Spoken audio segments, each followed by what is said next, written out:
Ay, oh. Ilan mo yung title naman natin? Kasi mas tingin or Ay, sabat mo si Mama.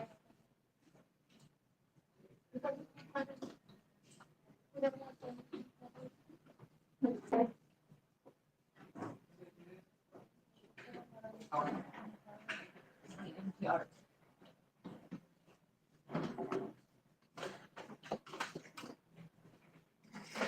Bilis na na, dalas stress na.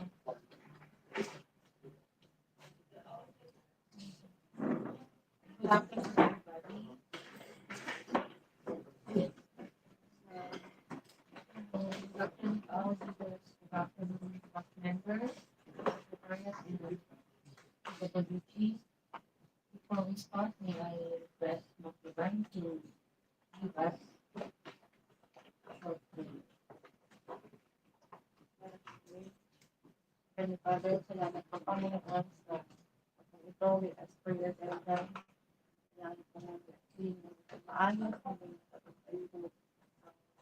opening of this revenue for our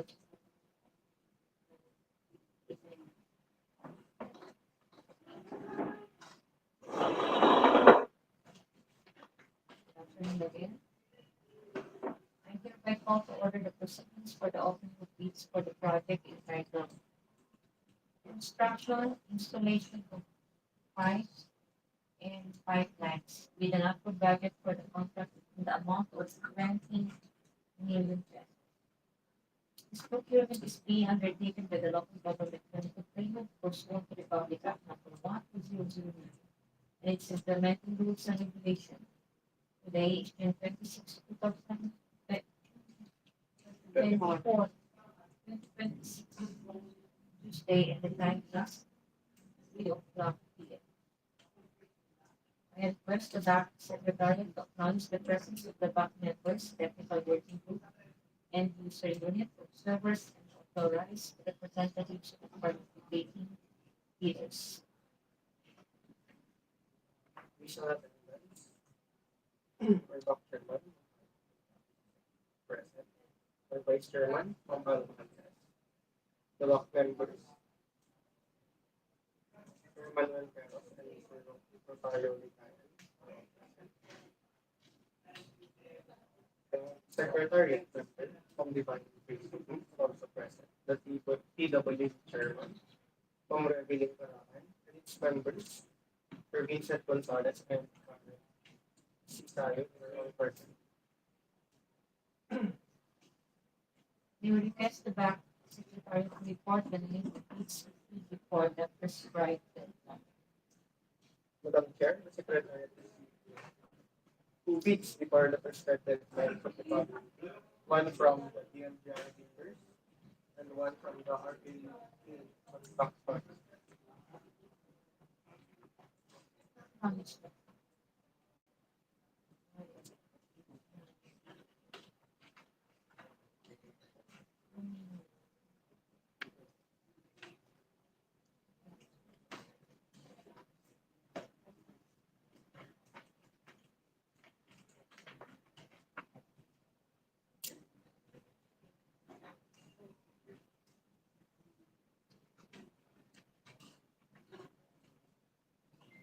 Ito na may isang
I acknowledge the presence of representatives of RL Team Construction, Sir Richmond Emeritus and representative of DMDR Builders, Sir Harold M. Agustin.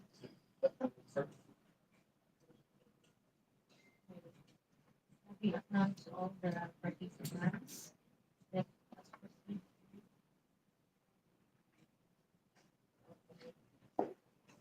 For proceeding, may I remind everyone that the doc shall conduct only a preliminary examination of the contents of the technical and suggestion report of the beach using a not disciplinary pass or fail criteria. At this stage, the doc shall merely determine the presence of the required documents and shall not yet pass upon the validity, authenticity, or correctness of the contents thereof. Bidders whose technical components are rated pass shall have their financial components open and we shall now proceed with the opening of the technical component of the bid submitted by the NGR builders. We will request the back secretary to read the documents submitted.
let us now check the eligibility documents of DMDR Builders. First, technical documents.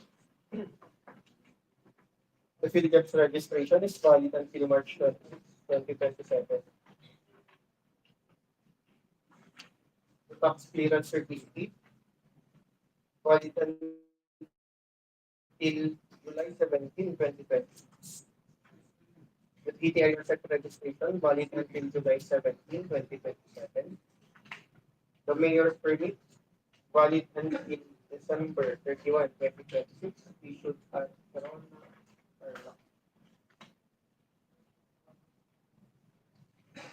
The statement of ongoing government and private construction as of this date, none. The statement of single largest completed contract as of this date, none.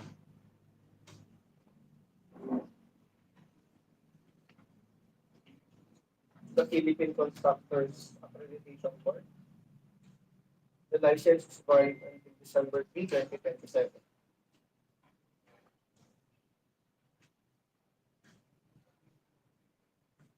The bid secured, authorized by non-attorney, and has a right. The statement of availability of the personnel and equipment. Their project manager, Sir Jerome Radicano. Their project engineer, Percival and for UPAS. Their materials engineer, Dion Rombala. The safety officer, Sir Leo Radicano. And the foreman, Noel. The list of the personnel. Submit their key personnel affidavit of commitment for work and contract. Authorized by an attorney and a Sir Jerome Radicano submitted his driver's license and unit ID. The ID is valid until July 10, 2023.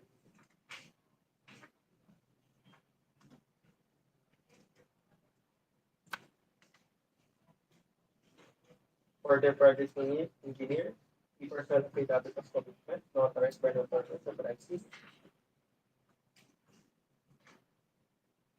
submitted his PRC license as civil engineer.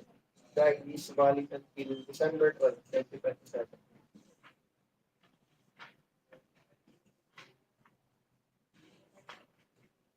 The key personal affidavit of commitment to work on contract by the materials engineer, Sir Dion Rombama, submitted certificate of accreditation from the DPWH Central Office as Materials Engineer 1. The certificate is valid until January 7, 2020.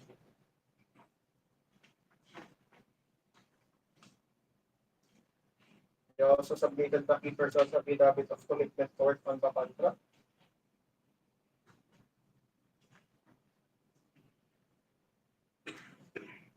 by their safety officer, Sir Leo Rentica. Submitted his PPME consultancy, qualified as safety officer.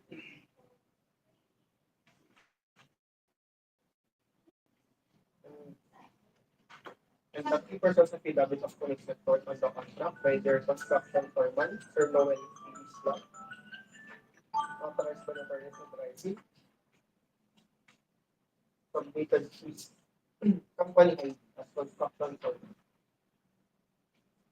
Next is the list of constructors' equipment for units, the concrete cutter, and the minor tools on good condition, located at the Colar Gerona Perla, with proof of ownership both in state incomes. The omnibus warrant statement, authorized by an attorney and summarized. The net financial contracting capacities amounting to 347,324,115 pesos. Lastly, their audited financial statement received by the BIR last March 26, 2026 via EPS or online payment.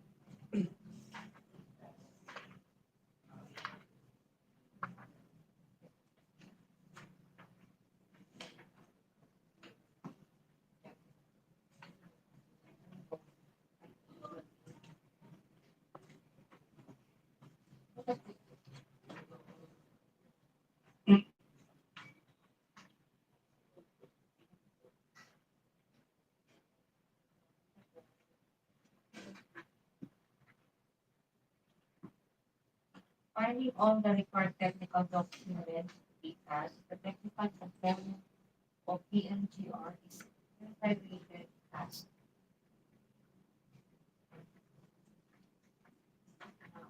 let us proceed to the opening of the financial contract.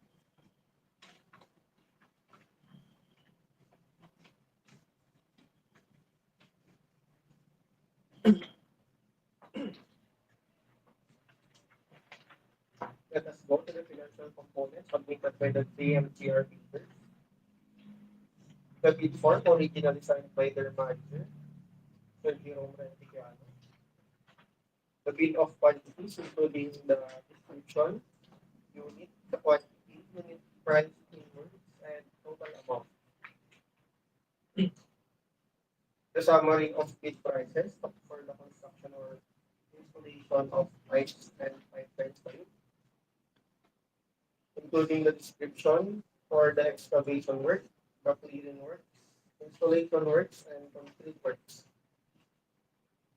We also presented the detailed estimates, including the materials, labor, and equipment expenses on the excavation work, for the clearing works, the installation works, the concrete works, and miscellaneous.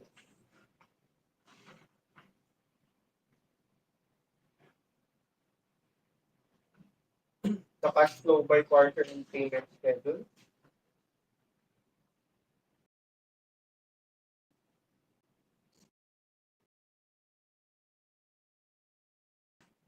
For the end of the second quarter, they will accomplish 50%. By the end of third quarter, they will accomplish 90%. And by the end of the fourth quarter, they will accomplish a total of cumulative accomplishment 100%.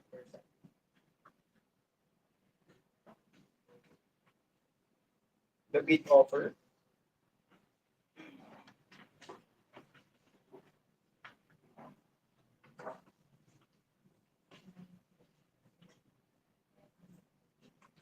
The bid offer of DMGR builders for the project title, construction or installation of pipes and pipelines. TAYUG Pangasinan amounting to 19,998,106 pesos and 81 centavos. The bid offer of DMGR builders amounting to 19,998,106 pesos and 81 centavos. Finding that all the required financial documents are passed, financial conformity, DFGR is likewise rated pass. And the bid price is within the upper budget for the contract and shall be considered for detailed case survey.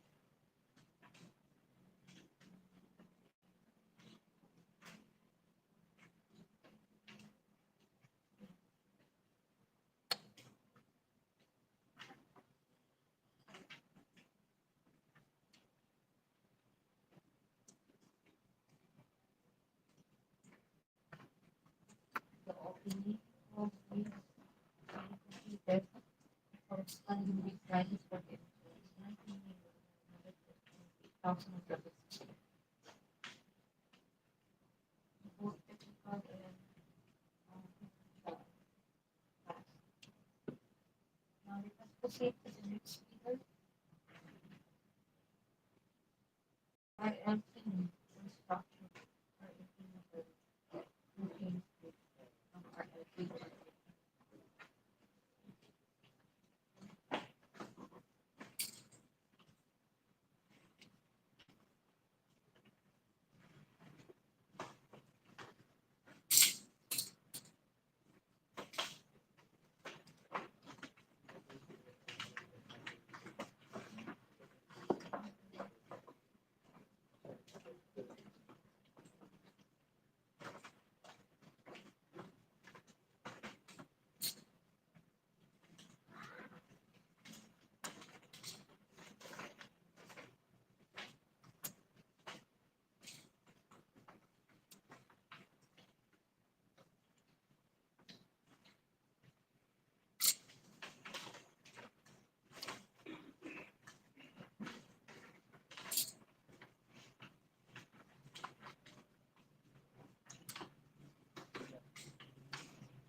Let us now check the reading documents of arranging construction.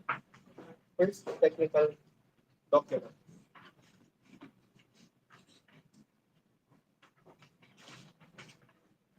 PhilJet's registration, valid until July 22, 2026.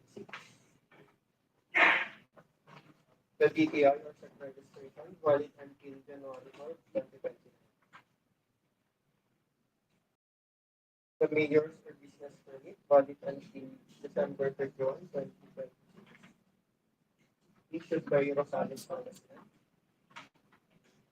The tax clearance certificate, valid until June 15, 2027.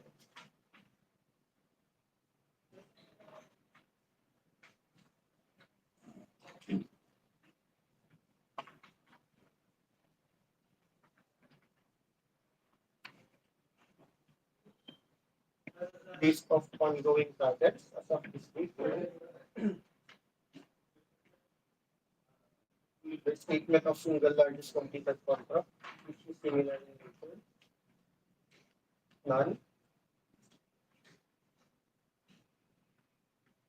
The pickup license, valid until March 19, 2027. The bid security, notarized by an attorney, authorizing. Organizational chart for the contract, headed by their project manager, near Tingrod Mark Gachalon. List of contractors, key personnel. Their project manager, Sir Tingrod Mark R. Gachalon. Their project engineer, Engineer Philip Gachalon. Their materials engineer, Engineer Marilyn Leon. Their safety officer, George Rodriguez, and their project foreman, Oliver P. Obando. Submitted their key personnel affidavit commitment to work on contract by their project manager.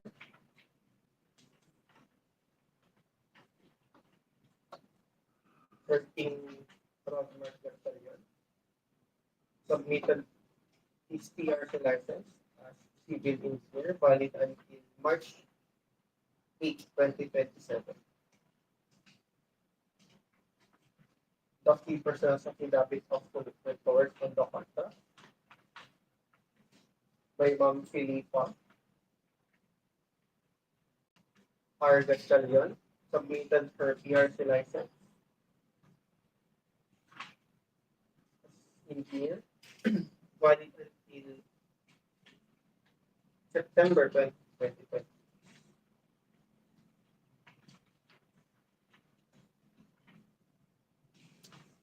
The key personnel affidavit of commitment to work on the contract, submitted by their materials engineer, Ma'am Marilyn Leoncio.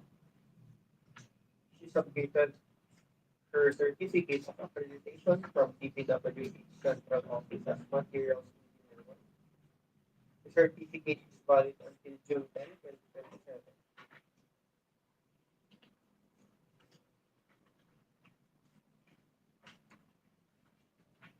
Their safety officer, Sir Richmond Reyes, submitted his certificate from the Department of Labor and Employment for the Occupancy Safety and Health Center for construction safety and health training. He also submitted his certificate of completion from the National Contractors Association of the Philippines for the authorized managing officers course.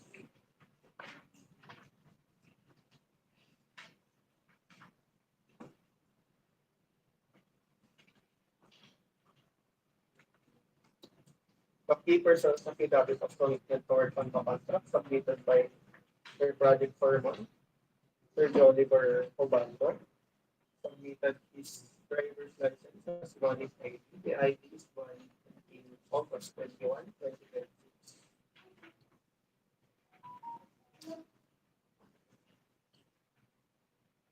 The list of contractors equipment units, concrete cutter, and assorted minor tools all in good condition with the proof of ownership as used in bonds.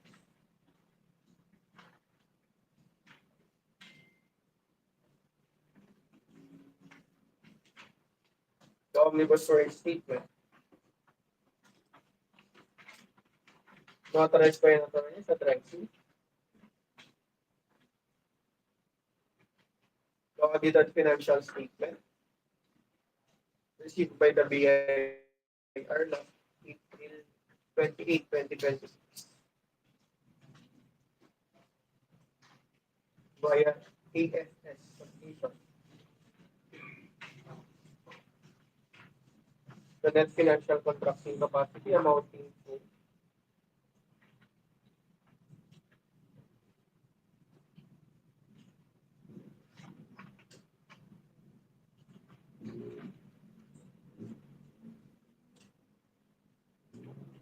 19,214,541.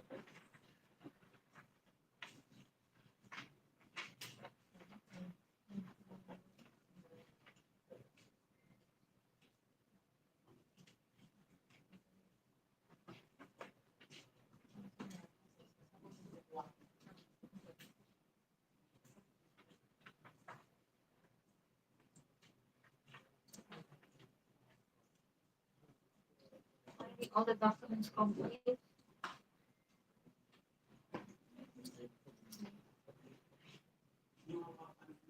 Effective of the funds of the leader of RLC is hereby rated. I would like to proceed to the opening of the financial statement of RLC.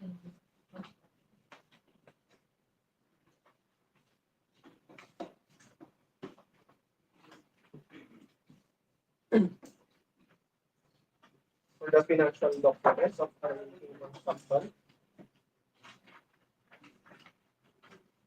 the bid form originally signed by their manager, Sir Richmond Reyes. The bid of quantities for the excavation works, clearing works, installation works, concrete works, and miscellaneous, including their unit quantity, the unit price, and amount. The detailed estimates, their materials, labor, and equipment expenses, detailed estimates of excavation works, the clearing works, for the installation works, concrete works, and miscellaneous. The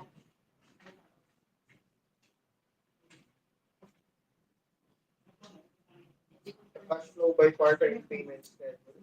By the end of the second quarter, they will accomplish the 50%.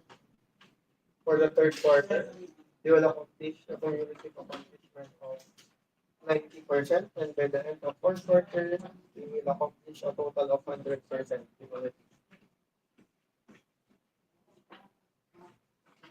Then the bid offer of RL King Construction from RL King Construction for the project title Construction and Installation of Pipes and Pipelines in Pangasinan, amounting to 19,994,700 pesos and 30 centavos. 19,994,700 pesos and 30 centavos.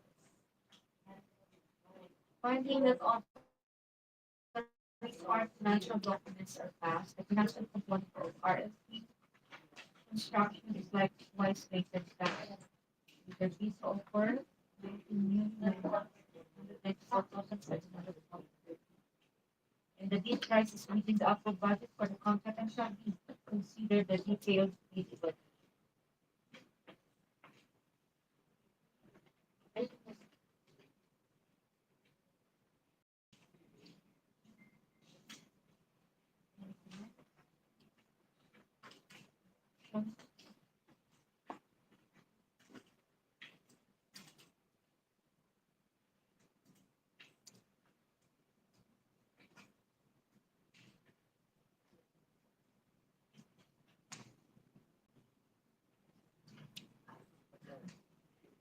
The OPM preliminary examination of bids having been completed, the corresponding bid prices are as follows. PMGR, 19,998,106.81, while RLP is 19,994,700.30. So we have the lowest calculated bid to RLP construction. This, the award will be um, once the post qualification done. And by the best of the approval of the head of the procurement committee. So, the lowest calculated fee goes with RLT construction, subject to post qualification and the approval from head of the procurement committee. Congratulations to RLT construction. For that project.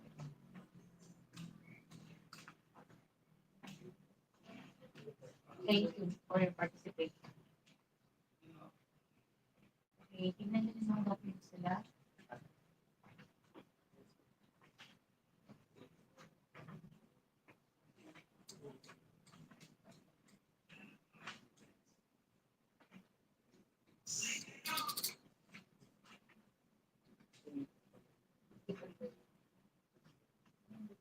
Okay. There being no other matters to discuss, this meeting is adjourned.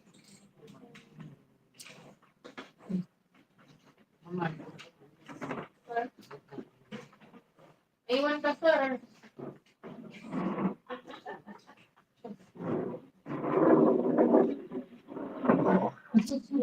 Oh, sorry.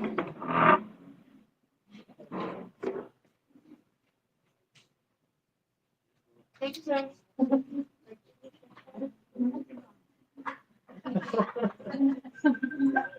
Pagdaman yan sa akin.